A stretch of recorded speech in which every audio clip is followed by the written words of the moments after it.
ये बात इनको पहले ही पता था कि हम लोग यूटी में इलेक्शन पे आ रहे हैं, क्योंकि जो इनको पता था ये स्टेट नहीं है, ये यूटी है, तो यूटी में इलेक्शन लड़ना है। इनके रूल्स भी पता थे, इनको सब कुछ पता था उसमें क्या क्या है, हमारे पावर्स क्या है, बट इन्हें लोगों को वही धोखा दिया।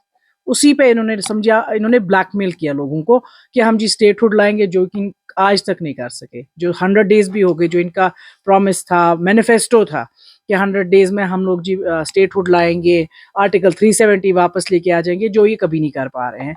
जो इन्होंने आज तक किया है, इससे पहले जो किया है उसकी वो आज ये वही झूठी सरकार चला रहे हैं। एंड इनको पता है कि हमारे हाथ में कुछ नहीं हो सकता, ना ये करेंगे। ये बस लोगों को धोखे देते गए हैं। जॉब्स इन्होंने वादे किए, किधर है जॉब्स? इन्होंने बोला जी हम फॉर्म भरेंगे बच्चे तो हम लोग जी वो खत्म करेंगे, उनकी वो फीसें हैं वो खत्म करेंगे, वो भी झूठ। हर एक चीज पे उन्होंने झूठी सरकार चलाई है। आज अब ये बोल रहे हैं कि हमारे पास पावर नहीं है, तो किस तरह पावर देनी चाहिए? क्या उनको लिख के देनी चाहिए पावर? भाई आप सीएम हैं, आप उसको इस्तेमाल करिए। अगर गवर्नमेंट ऑफ इंडिया नहीं करने देती है, बी ओपन टू एवरीबडी, लोगों को बोलिए भाई मुझे काम नहीं करने देते, मुझे बैन किया है, इवन तो बैन तो नहीं है, बट ये बोले तो कुछ, ये कुछ बोलते ही नहीं है, बस यही है कि हमारे पास पावर नहीं है। तो फिर क्या अब इनको कोई लिख के देना है पावर किस तरह आता है? इनको असल में काम करने का गरज नहीं है, कुर्सियां चाहिए, कुर्सियों पे बैठे, पावरलेस कुर्सी है। अल्कोहल बैन होना चाहिए, बिकॉज आपने देखा ड्रग्स पे कितनी प्रॉब्लम है बच्चों में, माँ बाप परेशान है, हर एक परेशान है, पूरी सोसाइटी परेशान है। एंड उनकी लाइफ भी देखिए क्या खराब है। पहले अगर पकड़े जाते हैं तो जेल, ना वो मैंने कहा ना, ये एक नशा एक ऐसी चीज है जो हर एक चीज को बर्बाद करती है। सो ये शराब भी एक नशा ही है, ये भी खत्म ही होना चाहिए। अगर हम रिलीजियस पॉइंट से ले ले, किसी भी रिलीजियस में अलाउड नहीं है। कोई बोलेगा नहीं जी मेरे रिलीजियस में नहीं, किसी भी रिलीजियस में अलाउड नहीं है, चाहे वो हिंदू हो, चाहे वो मुसलमान हो, चाहे वो कोई भी हो, किसी भी रिलीजियस में कोई भी ऐसी चीज अलाउड नहीं है, नशे वाली चीज कोई अलाउड नहीं है। होना चाहिए, ये तो इनके हाथ में है। इनके ही एमएलए उठते हैं बैन, बिल जी पास करिए बैन, फिर इन्हीं के एमएलए साहब उठते हैं कि नहीं जी हम जी इनसे बात करेंगे, स्टेक होल्डर से बात करेंगे। फिर इनको आपस में नहीं पता है हमें क्या करना है। एक एमएलए उठता है जी बैन करिए, दूसरा एमएलए उठता है नहीं जी नहीं बैन करे, और हम एंड कैसे वो बोल सकता है कि बैन नहीं करे? जब सब जहां की देखिए, अगर गुजरात ले, इट्स अ हिंदू स्टेट, जहां के ऑलरेडी वहां के सीएम ने बैन करवाया and within no time ही बैंड इट। बिहार वहां बैन हो गया, बहुत सारी 10 स्टेट्स है इंडिया की जहां बैन हो चुका है। तो कश्मीर तो ऑलरेडी इतना साफ सुथरा था कि यहाँ तो कभी भी आप इसको बंद ही कर सकते एंड चलाने ही नहीं देना था। एंड अब यही लोग बोल रहे नहीं जी हम स्टेक होल्डर से बात करेंगे। क्या बात, कौन सा ऐसा शख्स होगा जो बोलेगा कि इसको बैन नहीं करे? हर एक इस हित में है कि हाँ बैन करिए इसको। He is a good person in bad party, क्योंकि वो एक चीज है कि वो सच की सरकार चला रही, एंड ये वो सच नहीं चलाने देंगे, क्योंकि इन्होंने आज तक झूठ पे सरकार चलाई है, और ये उसको भी वही चाह रहे हैं कि वो भी झूठ बोले, बट वो नहीं बोल पा रहा है झूठ, वो नहीं चलाएगा झूठ। एंड अगर वो सच बोल रहे तो इनको प्रॉब्लम्स है, इनके हर एक एमएलए को कुछ ना कुछ कमेंट करना है, ये जी उनका अपना डिसीजन है, ये पार्टी में किसी को भी हक है बोलने का। भाई आप जब पार्टी में बात नहीं कर सकते, आपकी एक पार्टी है जिसको आप लोगों ने ना लोगों से समझे लिए हैं वोट्स, हर एक बंदे के आप गए हैं कि टोपस थे तब रच। अब अगर टोपस थवक रच तो टोपस था तो तुई रचन, एटलीस्ट कुछ तो काम करे, एटलीस्ट अपने एमएलए को जो बोल रहे हैं ये गलत है ये नहीं होने दे, तो वो आप उसी को अपोजिट कर रहे हैं।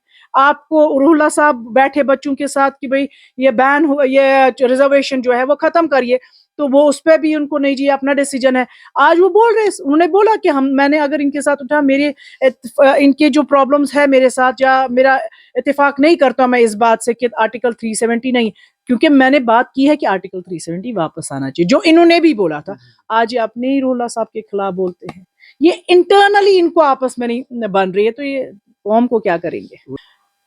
वहीद परा साहब ने बोला है कि लैंड को हमारा रजिस्टर करेगी, जो कि है, क्योंकि ये आजाद साहब ने ही लाया था रोशनी एक्ट। सो डेफिनेटली अगर यहाँ के लोग रह रहे हैं, पहले आप यहाँ के लोगों के लिए जमीन तो दे, घर तो दे उनको। अगर आप किसी को सहारा घर दे रहे, it's a kind of A shelter. कोई भी अगर कोई जानवर भी होता है या कोई भी होता है, वो भी अपने जाके शाम को जाके अपने घोंसले में बैठता, परिंदा तो सो हमारा ये घोंसला होता है घर, तो नेचुरली उसको तो लाना चाहिए, इसको हर एक को रजिस्टर करना चाहिए इस बिल को। एंड ये जो लैंड राइट्स है, ये तो हर एक का हक है, अपना घर है, अपनी जमीन है, पहले उस जगह के लोगों को हक होता है, बाद में आप बाकियों को लाइए। गुलाम नबी आजाद है, हर टाइम आते हैं। आप आज देखिए वो जम्मू में है, कल वो इंशाल्लाह श्रीनगर में होंगे। बट ये है कि अब आप लोग खाली एक पार्टी को हर वक्त वो कैमरा में लाते हैं। जिस वक्त आप कैमरा दूसरों की ओर मुड़ाएंगे ना, आपको आजाद साहब हर एक जगह दिखेंगे। आप कल से स्टार्ट करिए, अब देखिए आजाद साहब आपको हर जगह दिखेंगे। ये जब आप एक हुक्मरान को लेके आते हैं, उसको उसका हक होता है कि उधर के लोगों के हक पूरे जितने भी है उनके वो पूरे हो जाए। क्योंकि अगर आप गुलाम नबी आज़ाद साहब को लेंगे, उनने देखिए कितने डिस्ट्रिक्ट्स बनाए, कितने हॉस्पिटल, आज भी उसी चीज़ को लोग याद कर रहे हैं। अगर उनने उमर अब्दुल्ला जैसी सरकार चलाई होती, आज शायद कोई नहीं बोलता कि काश गुलाम नबी आज़ाद वापस आते। ये वही बात है, जो काम करता है उसको हर एक याद करता है। अब लोग आज फिर पछता रहे हमने गलत पार्टी को वोट किया। रिसेंटली मैंने देखा कि कहीं आग लगी थी, तो उनने कहा कि वहां नासिर साहब गए हैं कि हम जी आपको सीएम फंड से 1 लाख देंगे। फिर सतीश शर्मा जी वहां गए थे, फूड आपको फ्री मिलेगा। उन बेचारों ने फिर बोला, कहा कि यह जो सॉरी आपस, ना हमें कभी सीएम फंड मिला, ना हमें कभी राशन फ्री मिला, ना हमारे को कोई शेल्टर मिला। हमारे एमएलए साहब भी नहीं उस वक्त के बाद हमारे पास मिलने आए। तो ये हालत है। तो लोग पछता रहे हैं ऐसी गवर्नमेंट के साथ, उनको पता है उन्होंने क्या किया उनके लिए।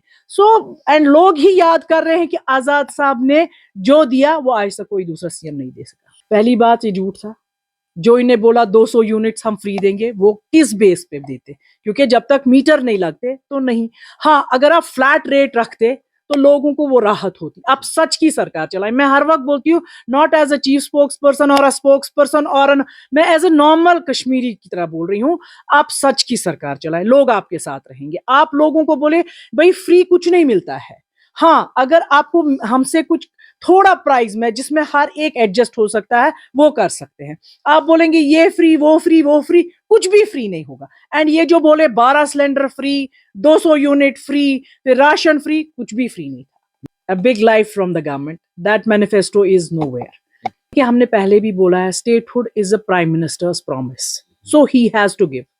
बाकी अब आप झूठ बोलेंगे लोगों से कि नहीं जी मैं लेके आ रहा हूँ। पहली बात, जब आपको प्राइम मिनिस्टर वहीं से प्रॉमिस किया स्टेटहुड हम वापस देंगे, so why can't you fight for that? भाई अगर आपने बोला है, एक पार्लियामेंट, इट्स नॉट अ कोई छोटी सी गली या घर नहीं है, ये एक पार्लियामेंट हाउस है जहां प्रॉमिस किया गया है। तो जब प्राइम मिनिस्टर ऑफ इंडिया ने प्रॉमिस किया था कि भाई स्टेटहुड वापस हम देंगे, तो ये क्यों नहीं उनसे ले पा रहे? सो डेफिनेटली अगर हम लोग आएंगे तो will get the statehood back.